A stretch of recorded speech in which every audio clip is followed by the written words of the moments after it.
Events calendar. This video focuses on event administrators or those who have full administrative access to eSchedule. You can also create events. We'll show you here how you can give some additional members access to create events if that's something that you're looking to do. I'm going to actually do that now. I'll pop into our demo site here. You'll notice if I go into the user profile that we have an event administrator role available. So any member within your department, you can activate this. They may still just be a basic user, but you could give them access to create events by using the event administrator checkbox there and then updating their profile. Now, the events calendar, let's talk about what it is and what it isn't. So the events calendar on your dashboard will show up here under upcoming events, and this is a great tool for creating what we call internal events within your organization. This could be a training class, a staff meeting, some sort of social event, something that's internal within your department or within your organization. That is what the events calendar is great for.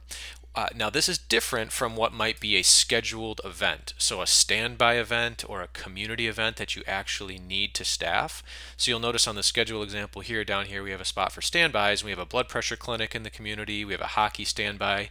These are actual scheduled shifts on your schedule, and they're not connected. In other words, if you have a member that signs up for an event on the events calendar, but they're still scheduled to work, those two things are handled completely separately. So just keep that in mind as you're creating events, or if you have members that are enrolling in an event and they're actually working as well, then you'll have to handle that internally and figure out how you're going to do that and how you're going to potentially pay them or not pay them. Obviously, you would not want to pay them twice for working and for attending an event at the same time. All right, so the events calendar is under the schedule menu. So if you roll down to schedule and then events calendar, and you'll see it'll default to the current month that you're on.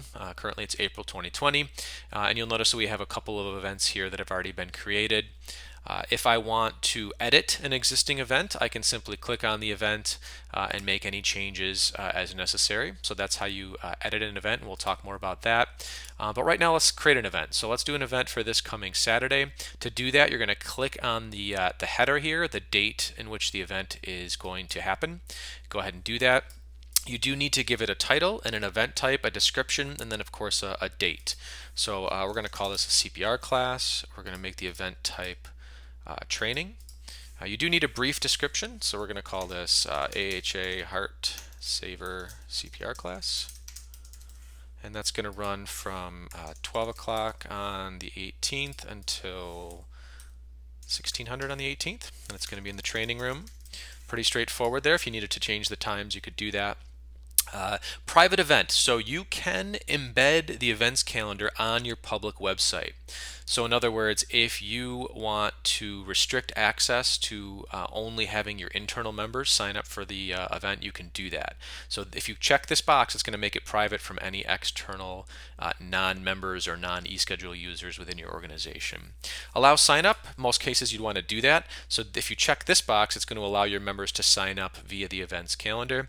If there's a maximum number of attendees, you can set that. So if there is no max, just put 0 in there.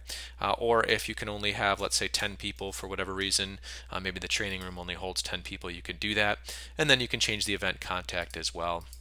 I'm logged in as Dan, so that will do that. I can go ahead and create the event accordingly. Now when I do that, if I go back to the events calendar view, you'll notice the event now exists here. This green icon is here. This allows your members to enroll.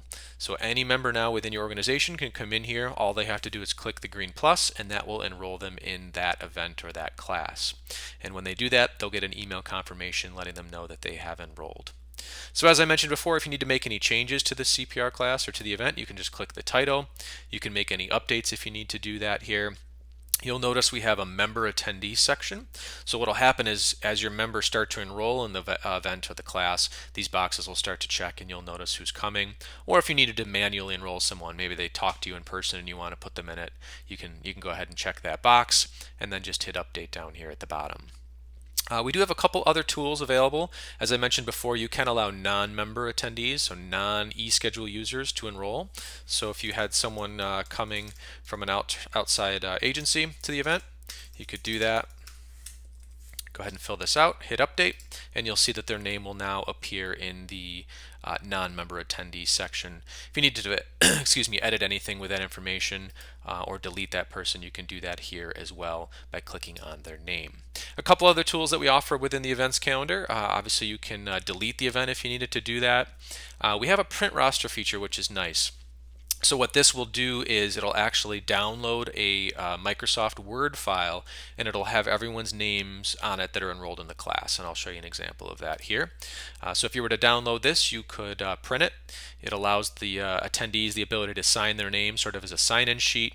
You'll notice it does pre-populate with any EMT number that they have in the certification section of, or actually within the member profile, I should say, within eSchedule, and then a clock in and out time as well. So you're welcome to use the print roster feature there.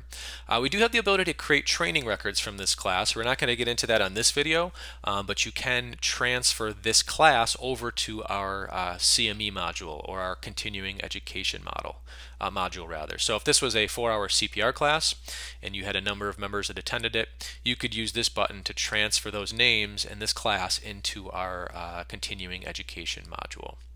Print certificates, just like it sounds, after the event is over, you can print a certificate for each member. It just shows the date, time, class, instructor name, and the number of hours. And then I do want to walk you through export to time clock. So this is important if you're going to pay the members or give credit, whether they're a volunteer or an employee, for attending this event. So if these folks up here, I'm actually just going to check some names here, just for demonstration purposes. Let's say that all these people here, I'm going to go ahead and update that, attended this class, and I export that to the time clock. You'll notice that it actually brings me into our multi-punch clock in and out. So if you're using our timekeeping module, you can use this tool to automatically pay people for this class.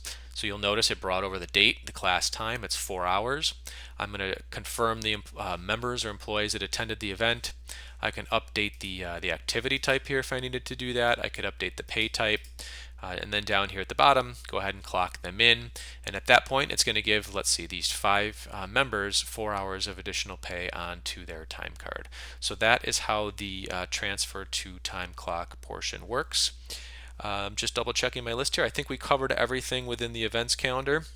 If you have any questions or suggestions on this module, please reach out to our support team. Thanks for watching.